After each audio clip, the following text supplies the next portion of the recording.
En Método Literario, las páginas se convierten en un universo infinito. Descubrirás historias, autores y las claves para transformar tu lectura en un viaje inolvidable. Muy bien, y en el Método Literario empezamos el momento de la entrevista. Hoy tenemos un invitado muy particular que nos viene a visitar desde la provincia de Córdoba. Se trata de Rogelio López Guilmén, que es autor de la novela Cada uno de nosotros. Rogelio, ¿cómo estás? Bienvenido al Método Literario. Hola Matías, bueno, muchas gracias por la invitación y nada, dispuesto a que charlemos y nos saquemos las ganas en este rato. Genial, vamos a charlar mucho, Rogelio, porque les cuento, Rogelio, antes que todo, es médico cirujano especialista en cirugía plástica y general. Fue productor y conductor del programa radial Sucesos de Nuestra Historia, pero además es autor de otros 3 libros: Imperio de la Decadencia Argentina, La Rebelión de los Mansos y Imperio de la Decadencia Argentina recargado, como un volumen extra que le vamos a preguntar a Rogelio de qué se trata. Pero lo primero que te quiero preguntar, Rogelio, con todos estos antecedentes, es cómo fue que se te ocurrió empezar a escribir. Bueno, la escritura por ahí a veces tiene mucho parentesco con la lectura. Y he sido lector siempre desde muy chico, me ha apasionado los libros. Y de a poco uno va queriendo expresar sus ideas. Primero comencé desde muy chico con algunos sonetos, tenía un tío abuelo que escribía poesía y él me introdujo un poco al mundo de los sonetos, un decasílabos regulares, bien estructuradito en eso, y eso me fue dando un poco de idea de ritmos y demás. Luego empecé a querer transmitir mis ideas, mis pensamientos en columnas en distintos medios, primero en medios barriales, así chiquitos, de a poco un poco más grandes, en medios nacionales o provinciales, y fui escribiendo ensayos o artículos. Eso fue creciendo y llegó un punto en que tenía muchos artículos escritos de muchos temas variados, y era como que eran ladrillos sueltos de una casa y necesitaba ver la casa. Eran todos ladrillos sueltos. Entonces comencé a armarlos. Esos artículos se convirtieron en capítulos cortitos del libro, y los auné. Hice El Imperio de la Decadencia Argentina, el original, digamos, cuyo subtítulo es Sumate a la Rebelión de los Mansos. Ese libro tiene 3 partes. Tiene una parte que es pasado, analizando desde la colonia en adelante cómo hemos sido, de dónde venimos, con muy pocas fechas, diría que casi no tiene fechas, es más desde el sentido de lo que pasó y no tanto si el 7 de octubre o el 12 de noviembre, que me parece irrelevante. Después un análisis del presente, de temas como la familia, la justicia, la educación, la convivencia, todos temas que nos cruzan continuamente. Y finalmente el futuro, donde escribo un decálogo de cosas que creo que había que hacer.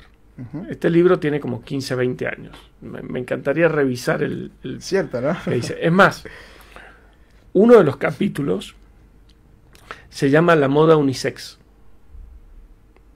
Antes de todo esto de género, estamos hablando hace 15, 20 años, escribí sobre ese tema que lo veía venir, digamos.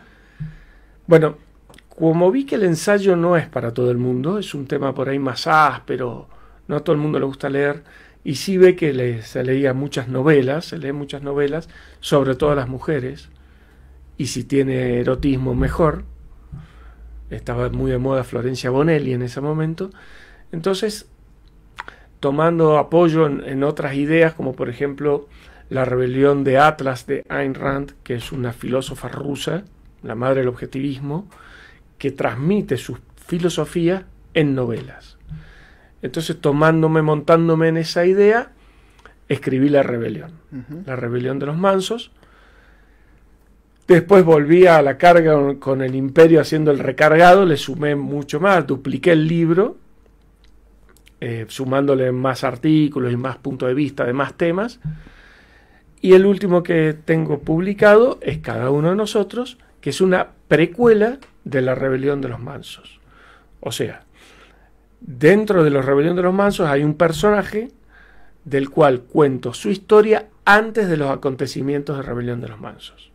Es tipo la Guerra de las Galaxias, así que se va para atrás. Bueno, conceptualmente lo mismo. Muy atractivo para los lectores eso que acabas de contar. Sí, me pareció muy interesante porque se usa mucho en el cine. Entonces digo, bueno, ¿por qué no en la literatura? Que sí existe, pero darle un poquito más de vuelta de rosca, digamos. Claro. Pues es que yo estuve viendo hoy el prólogo del libro porque vos me habías adelantado que lo había hecho Alberto Venegas Lynch y bueno, me dio curiosidad. Y traje un párrafo. Dice: esta aventura nos sumerge en un relato en donde se mezclan la pasión, el drama, el entretenimiento y el erotismo. En ella veremos al desnudo los más altos principios y las mayores mezquindades que subyacen al ser humano. Esto solo ya llamaría a cualquiera a leerlo. ¿Vos le agregarías algo más? ¿Qué le podemos decir a la gente? Bueno, eso que está diciendo es la idea central de que le dé la dinámica al libro. Yo lo que hago es, en ambas novelas, 6, 7 ideas fuerza que están sumergidas dentro de ella. Por ejemplo, en cada uno de nosotros, vamos a hacer un pequeño spoiler, no muy profundo. Hablo de la estética, pero en un concepto un poco más amplio que la estética de bonito o feo, que yo me dedico a la estética, soy cirujano plástico, pero más allá de eso, yendo un poco más allá de eso. Entonces, ¿cómo hago? Los personajes van a una muestra de arte, que se inaugura una muestra, bueno, y pasa una serie de eventos ahí adentro, de enfrentamientos con gente que han perdido el valor estético, como sucede hoy en gran parte. Entonces se produce un diálogo, un ida y vuelta, un contrapunto, y en ese contrapunto estoy planteando lo que yo creo sobre la estética. Entonces, dándole una dinámica de una charla que pudiese pasar en un café, con sus algideces para hacerlo más entretenido, pero cuando uno termina de leerlo, si saca los adjetivos y se queda con los sustantivos y los verbos, se encuentra con una idea, con un principio. Y eso es lo que intento hacer. Diría que lo único que le agregaría a esa descripción. Bien. Justamente cuando vos contabas recién que querías meter tus ideas ahí escritas, sospechaba en cómo harías, o si nos podés contar, qué trucos utilizás o qué recursos, qué cosas haces como para que digo, esto si lo digo así es un plomo, pero a ver cómo lo puedo decir para que la gente lo entienda y que hasta le guste. Bueno, por eso medio que el tema del ensayo, que me siento muy cómodo escribiendo ensayos, me da cosa escribirlos o intento escribirlos menos. Ahora he terminado de escribir un ensayo precisamente sobre educación y generación Z, o sea, los chicos de 20 años, que creo que es un tema central en todo el mundo y en Argentina más.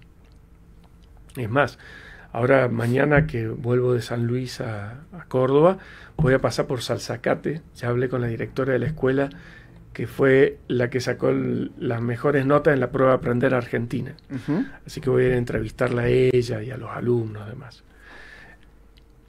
¿Cuál es el tema? El ensayo se torna más aburrido. Sí. Y por ahí uno incluso no se da cuenta y utiliza palabras que no son tan frecuentes de utilizar. Entonces mi madre siempre me decía, no hables difícil. Entonces, bueno, uno hace esfuerzos por mantener un lenguaje lo más llano posible.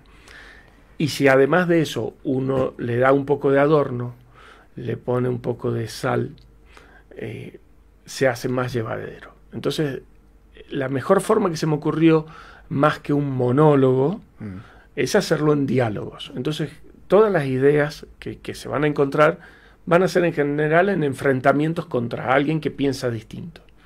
Entonces, de esa forma se forma un contrapunto. Y quizás uno de los lectores esté de acuerdo no con el personaje principal, con el otro. Claro. Si fuese así, se va a encontrar con el personaje principal que le va a estar discutiendo sus ideas. Y al menos le va a poner en tela de juicio de decir, ¿estoy bien o estoy mal? Por ahí dice, estoy bien. Claro. Pero por lo menos la duda se le va a plantear. O sea, es que cuando lo acabas de decir, recuerdo que el libro exactamente empieza con un diálogo entre alguien que cumple años y alguien que lo saluda, y dije, claro, mirá, qué bien. Nunca, o por lo menos no recuerdo haber leído un libro así que empezara con una charla, me pareció, eso fue lo primero que me llamó la atención.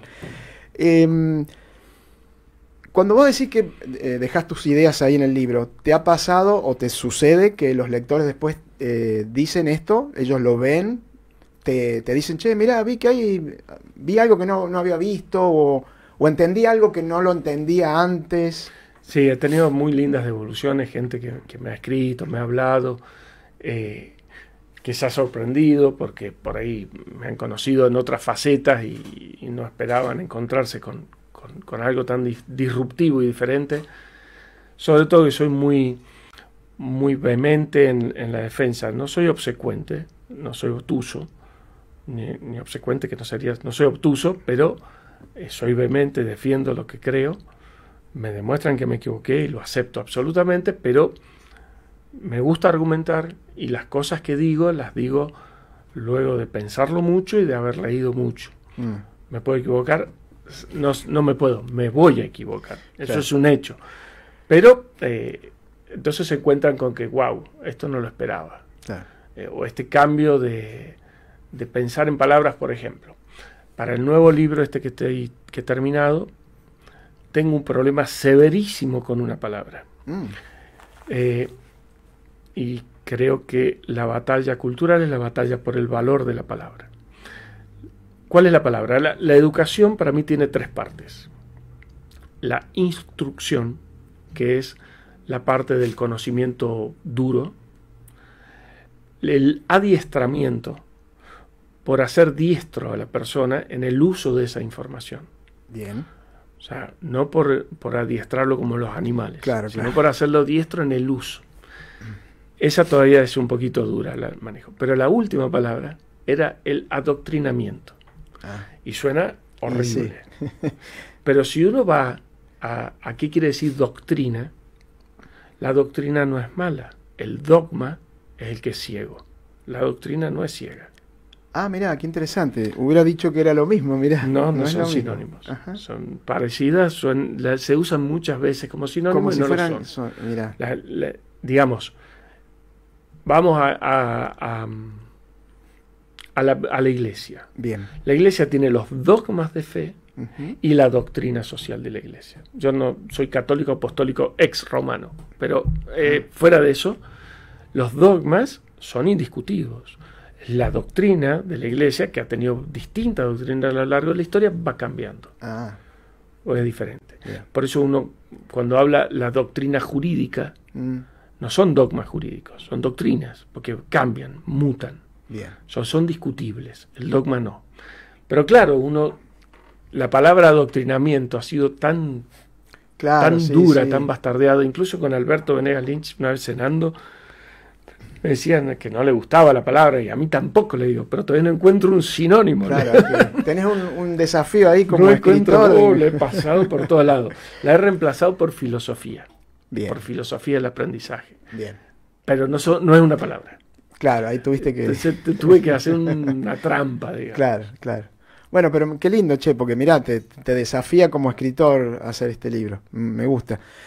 ¿Querés que digamos algo más de la última novela? Lo que quieras, o... tire lo que No, vos quieras. quería preguntarte eso. Más o menos me dijiste, no sé si podemos contar de qué trata, pero yo vi dos personajes seguro, no sé, podemos hablar de algunos más, aparecen Sí, más hay después. varios personajes y van pasando varias cosas. Es muy dinámica. La historia transcurre entre gente que se dedica a los medios. Cierto, ese es otro detalle, sí. Lo mismo pasa en Rebelión de los Mansos. Ujú. Yo creo que mi paso por la radio me dio ese perfil de querer hacerlo por ese lado.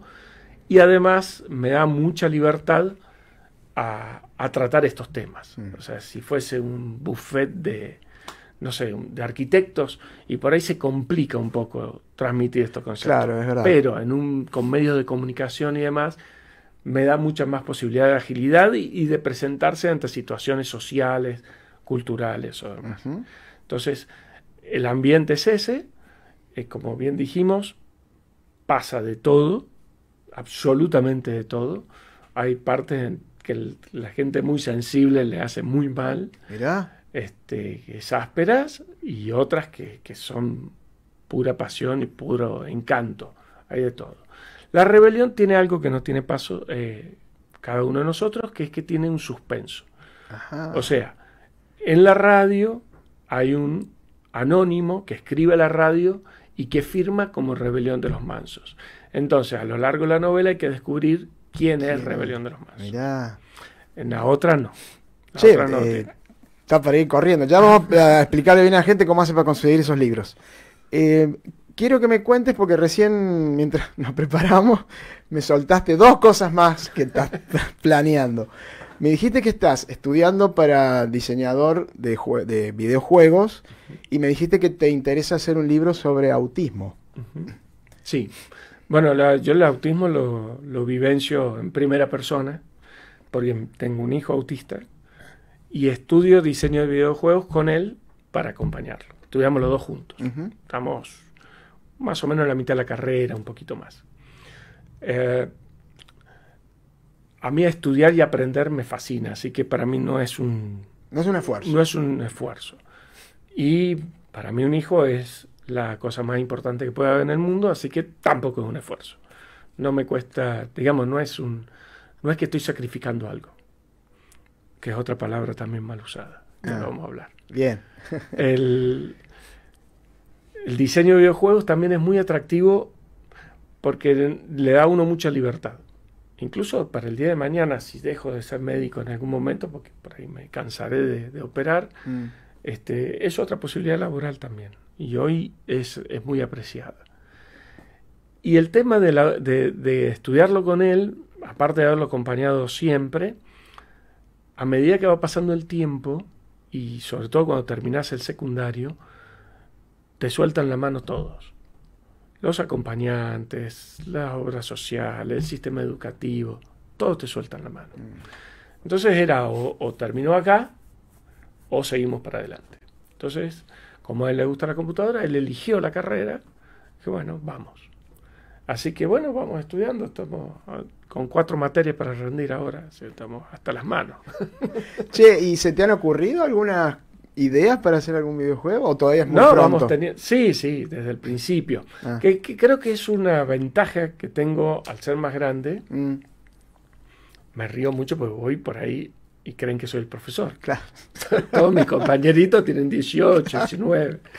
Y los profes también de entre 30. Y algunos son más chicos que yo, casi todos son más chicos que yo. Pero es muy divertido. Pero uno tiene mayor visión de cosas. Digamos, no está encerrado en el videojuego. Entonces por ahí yo me pierdo en ciertos tips que, por ejemplo, había que hacer un proyecto de 50 niveles. Tenemos que presentarlo.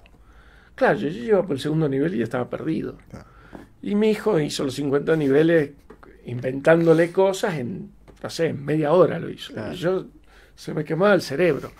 Claro, en esas cosas me saca ventaja. Pero, por ejemplo, en cuestiones argumentativas o en buscarle otro fin, en primer año se me ocurrió, y que no lo descarto de hacer algún día, hacer uno que sea para historia argentina. Claro. Entonces que sea un personaje que viaja al pasado y participa de las batallas, participa de los eventos. Genial. Entonces de esa forma que con un juego vayan sabiendo historia argentina. Sí, muy buena idea, muy buena idea. Y es raro, no sé si quizás no exista, pero... No lo he visto. No he visto, tampoco no soy de jugar. Porque encima me dicen cómo, qué sé yo, GTA.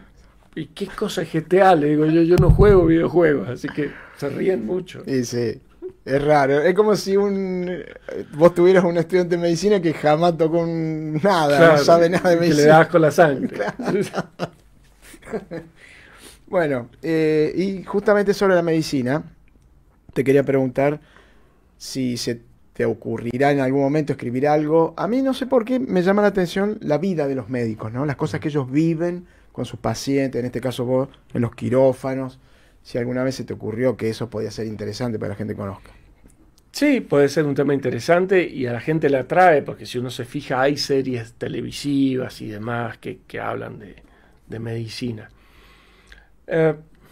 No, no es lo que más me atrae para hacerlo. Ujú. Soy docente de grado y de posgrado.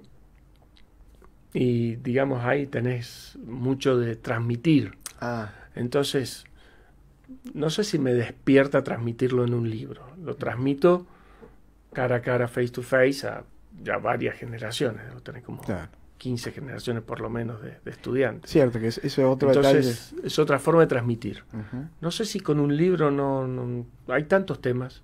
Yo cuando estaba haciendo la residencia de cirugía general, a la noche cursaba abogacía. Hice 2 años eso. O sea, me gusta todo. Estudié historia también. Tuve 1 año y medio en la facultad de historia. O sea, me gusta todo y eso es un problema. Entonces, los temas Claro, te sobran. se diversifican. No quería que nos fuéramos de ahí porque yo también soy medio fanático de la historia, me gusta. Bueno, ¿y cómo fue eso de entrar a la difusión de ideas o no sé si es exactamente, vos corregime lo que no diga bien, pero digo, esa idea de tener un programa de radio referido a la historia, ¿por qué? ¿Con qué ganas? ¿Tenía algo distinto? ¿Era divertido? No sé. Mira, se me ocurrió primero hacer como un micro, ¿sí? Al primero que le hablé fue a Pablo Rossi. Te estoy hablando con el primer libro, como 20 años atrás. Pablo Rossi estaba los sábados a la mañana en Cadena 3. Claro, es un proyecto que hoy la gente por ahí lo conoce más porque está en La Nación más, claro, pero empezó estamos hablando hace muchos 3, años. sí, sí. Estaba en Cadena 3, entonces le digo, mira, te tengo el programa de peor rating de la historia de la radiofonía. Un programa de historia argentina.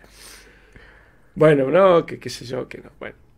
Y así, accidentalmente llegué a Sucesos, Radio Sucesos, claro, del periodista Víctor Brizuela. De Víctor Brizuela, sí. Está el hijo, que es médico, que dejó la medicina casi al instante y se dedica a manejar la radio. Y yo les mandaba mis artículos por todos lados, hacía dispersión así por todos lados mis artículos. Y no sé cómo es que llegué a él, a hablar con él, y le ofrecí el programa y me sacó Carpiento. Yeah.